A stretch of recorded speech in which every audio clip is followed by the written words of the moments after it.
दोस्तों हम लोग तो जानते हैं कि कुत्ते कितने प्यारे होते हैं, क्यूट होते हैं और कितनी फ्रेंडली होते हैं। लेकिन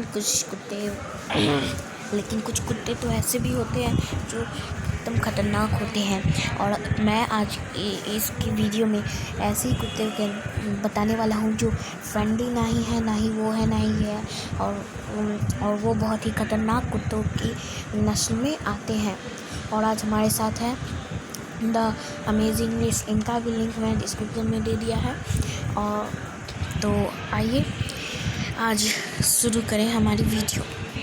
अपने किसी भी साथी या जानवर और यहाँ तक कि इंसानों को भी खत्म करने में सक्षम होते हैं। तो दोस्तों आज की वीडियो में मैं आपको दुनिया के सबसे खतरनाक और इल्लीगल डॉग ब्रीड के बारे में बताने वाला हूँ। तो अगर आप भी एक डॉग लवर हैं तो इस वीडियो के साथ एंड तक बने रहिए, क्योंकि इस वीडियो में आप कुछ ऐसे डॉग ब्रीड्स के बारे में जानेंगे जिनके बारे में आपने पहले कभी नहीं सुना होगा। दोस्तों वीडियो शुरू करने से पहले लाल बटन को दबा के सब्सक्राइब कर लेना और घंटी दबा के ऑल पे क्लिक कर देना, ताकि हमारी हर वीडियो की नोटिफिकेशन आपको मिलती रहे।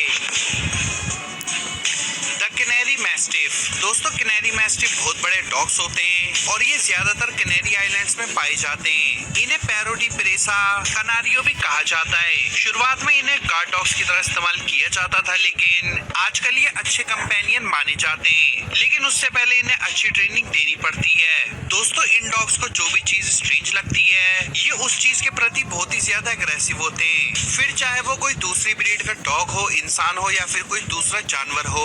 भले ही इन डॉग्स को ट्रेनिंग देना और सोशलाइज करना इतना मुश्किल नहीं है, लेकिन फिर भी इन पर भरोसा नहीं किया जा सकता, क्योंकि गुस्सा करना इनके लिए बहुत स्वाभाविक है। ये डॉग्स अपने आसपास स्ट्रेंज सिचुएशन या लोगों को टॉलरेट नहीं कर पाते।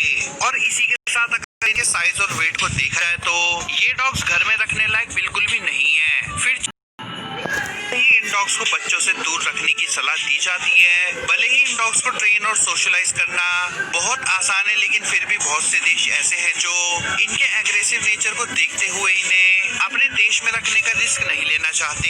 इस स्ट्रॉन्ग और एग्रेसिव डॉग को ऑस्ट्रेलिया और न्यूजीलैंड में बैन कर दिया गया है, जिसका मतलब है कि इन देशों में इस ब्रीड के डॉग्स को रखना सख्त मना है। फिर चाहे वो कितने भी ट्रेन क्यों ना हो, इससे कोई फर्क नहीं पड़ता। The Rottweiler. दोस्तों रॉटवाइलर का नाम आप में से बहुत से लोगों ने सुना होगा और शायद बहुत से लोगों ने इस ब्रीड के डॉग्स भी देखे होंगे। अगर इन डॉग्स को अच्छे से ट्रेन और सोशलाइज किया जाए तो ये डॉग्स भी कैनेरी मैस्टिफ की तरह ही स्ट्रॉन्ग और एग्रेसिव होने के कारण बहुत खतरनाक हो सकते हैं। इन डॉग्स को भी गार्ड डॉग्स की तरह इस्तेमाल किया जाता है।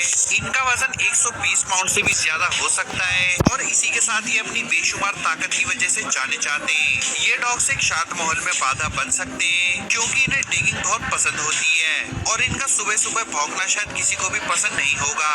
और इन डॉग्स की सबसे बुरी बात ये है कि ये डॉग्स इतने ज्यादा पावरफुल हैं कि कई बार इसका अंदाजा लगाना बहुत मुश्किल हो जाता है और ये बहुत ही आसानी से किसी प्रॉपर्टी, दूसरे एनिमल्स, डॉग्स या फिर इंसान को भी बहुत गहरा नुकसान पहुंचा सकते हैं। लेकिन अजीब बात ये है कि बहुत से डॉग एक्सपर्ट्स का कहना है कि कुछ रॉटवाइलर्स को छोड़कर सभी रॉटवाइलर्स बिल्कुल भी खतरनाक नहीं होते।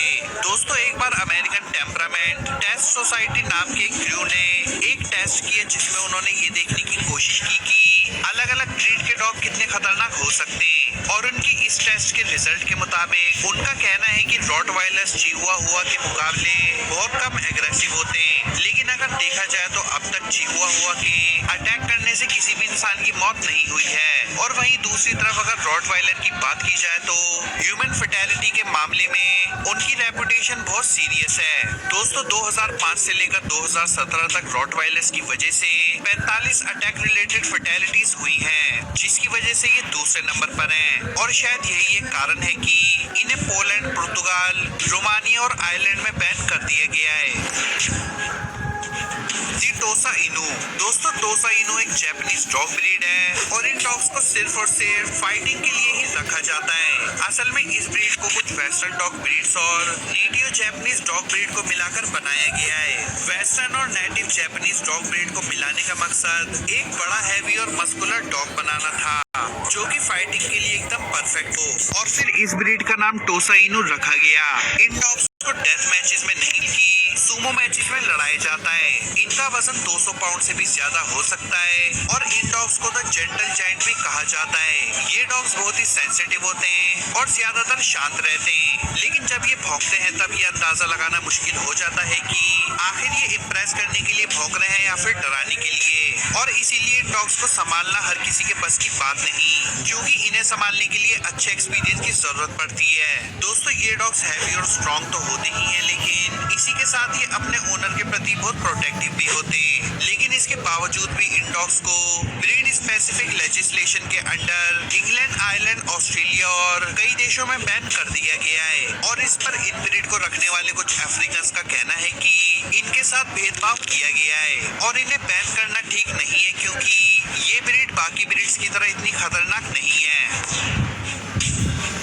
Dobermann pinscher. दोस्तों अब मैं जिस ब्रीड की बात करने जा रहा हूँ उसके बारे में भी आपने बहुत सुना होगा और इस ब्रीड को भी ब्रीड स्पेसिफिक लेजिस्लेशन का विक्टिम माना जाता है। यूनाइटेड स्टेट में सबसे ज्यादा बैन की जाने वाली ब्रीड है। ये डॉग्स बहुत ही बड़े, स्ट्रॉन्ग और डरावने होते हैं और इसी के साथ ही अपने मालिक को किसी भी तरह के अटैकर से बचाने में पूरी तरह से सक्षम होते हैं, फिर चाहे वो कोई इंसान हो या जानवर। दोस्तों अगर इनके गुणों को देखा जाए तो ये बहुत अच्छे गार्ड डॉग्स बन सकते हैं, लेकिन इन्हें एक पेट और कंपेनियन की तरह रखना सही नहीं होगा। भले ही ये डॉग्स बहुत ही स्मार्ट होते हैं और इन्हें इजीली ट्रेन किया जा सकता है, लेकिन फिर भी इन्हें स्ट्रेंजर्स और दूसरे डॉग्स के प्रति सबसे ज्यादा अग्रेसिव माना जाता है। हालांकि ये सबसे ज्यादा अटैक रिलेटेड फैटेलिटी करने वाले टॉप 10 डॉग्स की लिस्ट में नहीं आते, लेकिन फिर भी इन्हें France, Italy, Romania, Switzerland, USA और सिंगापुर में बैन कर दिया गया है। द फिला ब्रासिलेरियो। दोस्तों अब मैं जिस डॉग ब्रीड की बात करने जा रहा हूँ वो देखने में तो बहुत ही क्यूट और मासूम है, लेकिन उसके इस मासूम चेहरे पर जाना सबसे बड़ी गलती होगी, क्योंकि जितने मासूम दिखते हैं उतने ही ज्यादा खतरनाक भी हैं। जी हाँ दोस्तों, मैं जिस डॉग ब्रीड की बात करने जा रहा हूँ उस ब्रीड का नाम फिला ब्रासिलेरियो है और इस ब्रीड के डॉग्स बहुत ही बड़े और पावरफुल होते हैं। इन डॉग्स को ब्राजीलियन मैस्टिफ भी कहा जाता है। इन्हें largest breed of herding dogs भी माना जाता है। इसी के साथ इन्हें एक्सीलेंट हर्डिंग कार्ड डॉग्स भी माना जाता है, लेकिन एक हर्डिंग डॉग होने का कारण वो जिस भी हर्ड की प्रोटेक्शन करते हैं उसके प्रति कुछ ज्यादा ही ओवर प्रोटेक्टिव होते हैं और इसीलिए किसी भी स्ट्रेंजर के लिए इनके हर्ड के पास जाना बहुत खतरनाक हो सकता है। ये बहुत ही ज्यादा एग्रेसिव होते हैं और इसीलिए अगर एक बार ये किसी पर हमला करते हैं तो इनके अनकंट्रोलेबल नेचर की वजह से इन्हें रोकना लगभग नामुमकिन हो जाता है। इनकी अनप्रेडिक्टेबिलिटी भी एक बहुत बड़ा कारण है, क्योंकि ये कब आप पर हमला करते हैं इसका अंदाजा लगाना बहुत मुश्किल है। इन्हें कब किस बात पर गुस्सा आ जाए इसका कोई पता नहीं। एक पल को ये आपका हाथ बड़े प्यार से चाट रहे होंगे और दूसरे ही पल आपके हाथ को काट भी सकते हैं। इनकी अनप्रेडिक्टेबल कंडीशन एक ऐसा कारण है जिसकी वजह से इन्हें इजराइल, यूके और नॉर्वे में बैन कर दिया गया है।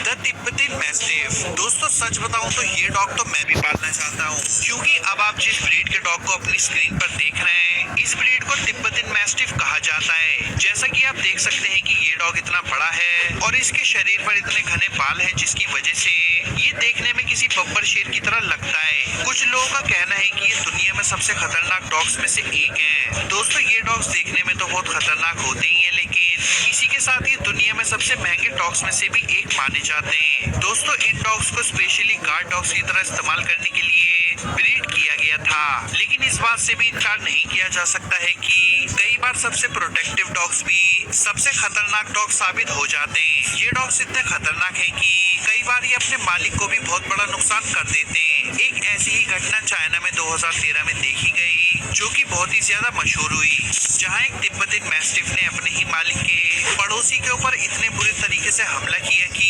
उस इंसान को ब्रेन हेमरेज हो गया।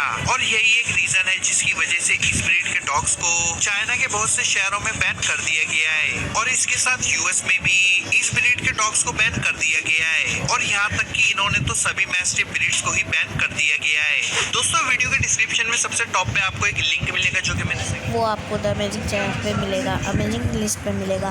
मैं अमेजिंग लिस्ट का लिंक आपको डिस्क्रिप्शन में जरूर दे दूँगा और आपको कैसी लगी ये वीडियो कमेंट सेक्शन में ज़रूर बताएं और हमारे चैनल को लाइक करें, सब्सक्राइब करें और शेयर करें। बाय बाय और टाटा सी यू एंड